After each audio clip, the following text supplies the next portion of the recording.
아마 ENTJ들이 그런 말 엄청 많이 들어봤을 것 같아. 일단 여자친구에게 오빤 나보다 일이 더 그렇게 중요해? 나는 안중에도 없고 친구나 만나러 다니는구나 오빠는. 또는 직장 상사에게 너는 왜 그냥 넘어가는 것도 못하고 말이야 빈말하는 것도 못하니?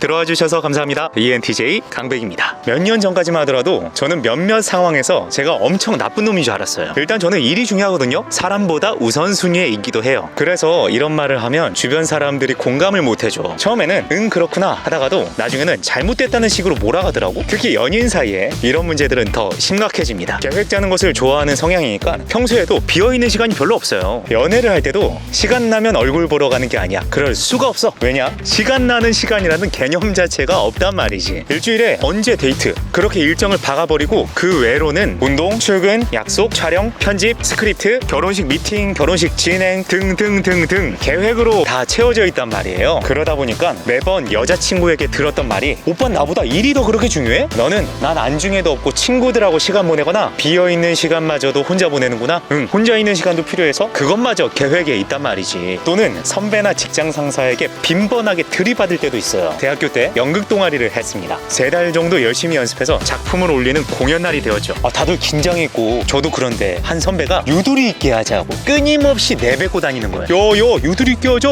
유두리 있게 유두리. 극 중에서 그 선배가 비중이 그렇게 크지는 않았어요. 반면에 저는 남자 주인공이었고 그런데 선배라고 큰 소리 치면서 후배들한테 뭐라고 하는 게 너무 안 입고 온 거예요. 그래서 제가 순간 야마가 돌아가지고 선배 앞에서 들으라고 씨발 그놈의 유두리 라고 말을 한 거야. 둘이서 막 개싸움 날 뻔한 것을 연출 형이 제재를 잘해줬죠. 뭐 위의 에피소드 2개 같은 일들이 가끔 일어나는 일은 아니에요. 돌이켜보니까 남들에 비해서 꽤나 빈번하게 일어납니다. 인간관계가 나쁘진 않으나 그만큼 관계 속의 갈등도 다양하게 일어난다는 말이지. 그럼 내 선배의 말처럼 좀 유두리 있게 풀어나가야 할 거 아니야. ENTJ는 가능할까요? 빈말 못하는 ENTJ가 때로는 침묵하거나 또는 사람을 달랠 수 있을까? 보통 사람을 달래야 할 때는 동료, 같이 일하는 후배나 연인 간의 관계에서 발생을 하는 것 같아요. 뭐 저희도 대놓고 쓴소리를 하거나 비판하면서 처음부터 받아버리는 건 아니거든. 심지어 학습과 노력에 따라서 일정 부분 공감도 가능해요. 우리도 사람입니다. 사이코패스 아니에요. 그랬구나 힘들었구나 이런 거 가능하지. 대체로 잘 나오는 편이지 나는.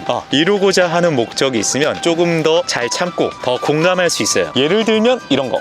진짜 쉽지 않았겠다. 이렇게 말하니까 진짜 사이코패스 같은데. 근데 여기서부터 중요해. 이 넘지 말아야 할 선이라는 게 있습니다. 이건 본인만의 직관적인 기준인 것 같아요. 상대의 말과 행동의 내용보다는 찡얼거림의 심한 정도. 언제까지 찡얼거릴 거냐. 이게 선의 기준을 넘냐 안 넘냐가 굉장히 중요한 거죠. 자, 그래서 상대가 나에게 계속 찡얼거리고 있고 그게 더 심해지고 있어. 근데 그 이유가 내가 아닌데 나에게 그런다면 그럼 이제 슬슬 나오는 거죠. 그만해. 언제까지 찡얼거릴 거야? 찡얼거리는 이유가 나에게 있거나 내가 크잖아. 그럼 돌변하는 거죠. 미안한데 내가 지금의 마음과 생각이 사실 이래. 그러니까 ENTJ가 사람을 어르고 달래는 방식은 미안하지 않은 일을 미안하다고 말하는 방식은 아닌 것 같아요. 사람이고 당연히 마음이 있으니까 아쉽고 안타깝고 미안한 부분은 있겠지. 그런데 지금 시기에 이 일을 할 수밖에 없는 사실 그게 더 중요하거든요. 그래서 그 이유를 말하는 것이 어떻게 보면 ENTJ의 어르고 달램이지 않을까. 목적 지향적인 성격으로서 지금 그 일을 할 수밖에 없는 이유만 내 안에 가득한 겁니다. 선배나 직장 상사가 빡치게 했을 때도 비슷한 기제로 작동하는 것 같아요. 결론부터 말하자면 어떤 식으로든 납득이 불가능할 때는 그냥 들이받아 버립니다. 최초에는 상황 판단을 하지 바로 지랄을 할 거냐 좀 더 생각을 해보고 시간을 가진 다음 들이받을 건가. 이건 합리성과 권력관계에 대한 순간적인 계산이 이루어지는 것 같아요. 시간을 두고 생각을 해야겠다는 판단이 들면 몇 시간 며칠을 걸쳐서 다각도로 고민을 하죠. 내 생각이 맞는 건가 아니면 틀린 건가. 그렇게 생각하는 이유는 무엇인가. 그리고 최종 결론을 내립니다. 상사에게 얘기를 하든 행동을 하든 들이받는 거야. 깨지든 간에 좋은 결과가 나오든 간에 후회는 없습니다. 그 당시에 내 판단은 최선이었으니까. 왜 계획이 틀어지거나 계속 찡얼거리는 사람들에게 볼멘 소리가 튀어나오는지 거기에 대해서 고민을 하다가 오늘 영상이 나왔네요. 정리하자면 거짓말을 할 수는 있겠죠. 하지만 왜 해야 하는지 모르겠을 때는 안 하는 편.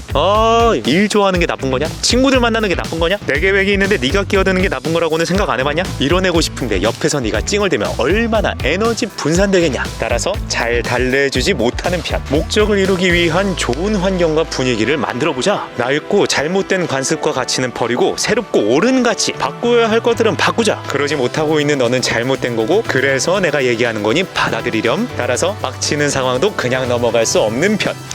ENTJ 너무 좋다.